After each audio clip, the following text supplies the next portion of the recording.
साथीहरु तपाईले यो च्यानललाई सब्स्क्राइब गर्नुभएको छैन सब्स्क्राइब गर्नुहोस् छेउमा रहेको घण्टीको चित्रलाई अल नोटिफिकेसनमा सेट गरिदिनुहोस्। अब लागौं साथीहरु भिडियोतर्फ। नमस्कार साथीहरु, तपाईलाई फेरि पनि मेरो च्यानलमा स्वागत छ। आज हामी सिक्ने छौं कसरी वाटरमार्क हटाउने। तपाईले प्रयोग गर्नुहुने फ्री सफ्टवेयरहरुमा वाटरमार्कहरु हुन्छ। तपाईले प्रयोग गर्ने युट्युब च्यानलमा प्रयोग गरिने तपाईले प्रयोग गरिएका भिडियोहरुमा कति ठाउँमा वाटरमार्कहरु देखिन जान्छ, किनभने तपाईले प्राय फ्री सफ्टवेयरहरु युज गर्नुभएको हुन्छ। त्यो फ्री सफ्टवेयरको पनि वाटरमार्क आज सजिलैसँग हटाउन सिकाउँछु। ल साथीहरु सुरु गरौं। अब हामी कसरी वाटरमार्क हटाउने भनेर। सबैभन्दा पहिला तपाईले प्ले स्टोरमा गएर एउटा एप्लिकेसन डाउनलोड गर्नुपर्ने हुन्छ। प्ले स्टोरमा जाउँ है त। यहाँ म गइरहेको छु। अब वाटरमार्क रिमुभर लेखिदिनुस् यहाँनेरि।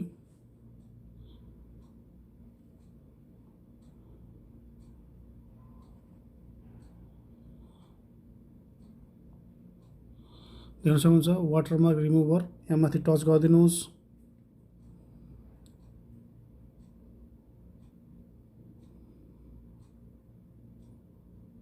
त्यसपछि यहाँ तपाईले देख्न सक्नुहुन्छ रिमुभर एन्ड एड वाटरमार्क भन्ने यहाँनेरि फर्स्ट थर्डमा छ। यसलाई टच गर्नुहोस्। यहाँ मैले अलरेडी डाउनलोड गरेर राखिसकेको छु। तपाईलाई म ढिला नगरिकन सिकाउन चाहन्छु।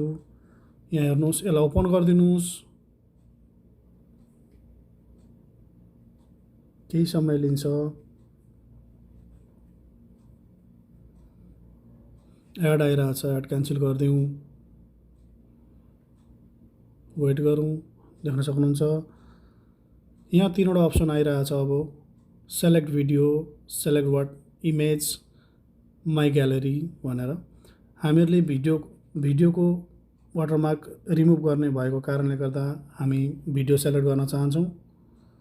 यहाँ पनि दुईटा अप्सन आएको छ, देख्न सक्नुहुन्छ रिमुभ वाटरमार्क अनि एड वाटरमार्क। हामी रिमुभ गर्न चाहने भएको कारणले रिमुभ वाटरमार्कमा टच गर्छौं। तपाईले पहिल्यै सेभ गरेर राख्नु भएको भिडियो कुन फाइलमा छ त्यो आफूले चुज गर्नुस्। मैले ग्यालेरीमा राखेको हुनाको कारणले गर्दा म ग्यालेरी चुज गर्दछु। म एल्बममा जाँदै छु। तपाई देख्न सक्नुहुन्छ इन्ट्रो मेकर भन्ने मैले एउटा यहाँ इन्ट्रो मैले मेरो च्यानलको इन्ट्रो मैले एड गरेर राखेको छु, डाउनलोड गरेर राखेको छु। म यो तपाईलाई देखाउन चाहन्छु। अब तपाई देख्न सक्नुहुन्छ यहाँनेरि यो सफ्टवेयरको एउटा वाटरमार्क यहाँनेरि छ, देख्न सक्नुहुन्छ तपाईले। यो वाटरमार्क रिमुभ गर्नुपर्ने छ हामीहरूले र तपाईलाई म सिकाउन चाहन्छु। अब यो बक्सलाई यसरी तानेर यता ल्याउनुस् र यसलाई सानो बनाइदिनुस्। यतिको बनाइदिनुस्। अझै सानो पनि बनाउन सक्नुहुन्छ।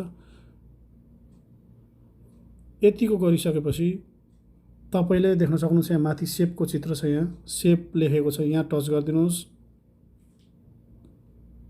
अनि सेभ न्यू देख्न सक्नुहुन्छ, सेभ न्यू गरिदिनुस्। प्रोसिड भइरहेछ। अब तपाईले देख्न सक्नुहुन्छ यहाँ माथि राइट क्लिक छ, यसलाई क्लिक गरिदिनुस्। वेट गरौँ। क्यान्सल गरिदिउँ एड। अब तपाईको यहाँ काम सिद्धिसकेको छ। अब हामी सिधै ग्यालेरीमा जान्छौँ। म सिधै यहाँबाट ब्याक जान चाहे। अब म ग्यालेरीमा गएर तपाईलाई देखाउन चाहन्छु त्यो हाम्रो वाटरमार्क गएको छ कि छैन त। ग्यालेरीमा गएँ, म एल्बममा गएँ। यहाँ देख्न सक्नुहुन्छ। अब मैले यहाँ तपाईलाई देखाउँदैछु। ल हेर्नुहोस्, वाटरमार्क गायब भइसकेको छ यहाँनेरि। पहिलाको भिडियो तपाईलाई म देखाउन चाहन्छु। यहाँ हेर्न सक्नुहुन्छ पहिलाको भिडियोमा वाटरमार्क छ यहाँनेरि यो कर्नरमा। अब अहिले मैले गरेको भिडियोमा हेर्नुस् वाटरमार्क यो कर्नरमा छैन, गायब भइसकेको छ। यसरी तपाईले आफ्नो भिडियोमा रहेको वाटरमार्क सजिलैसँग निकाल्न सक्नुहुन्छ सफ्टवेयरको माध्यमबाट। साथीहरुले प्ले स्टोरमा गएर आरामले यो एप्लिकेसन डाउनलोड गरेर आरामले तपाईले आफ्नो वाटरमार्क हटाउन सक्नुहुन्छ भिडियोको। आज विशेष भिडियो यही थियो। धन्यवाद अन्त्यसम्म भिडियो हेरिदिनु भएकोमा। मेरो भिडियोलाई मन परे लाइक गरिदिनुहोस्, च्यानललाई सब्स्क्राइब गरिदिनुहोस् र छेउमा रहेको घन्टीको चित्रलाई अल नोटिफिकेसन सेट गरिदिनुहोस्। धन्यवाद।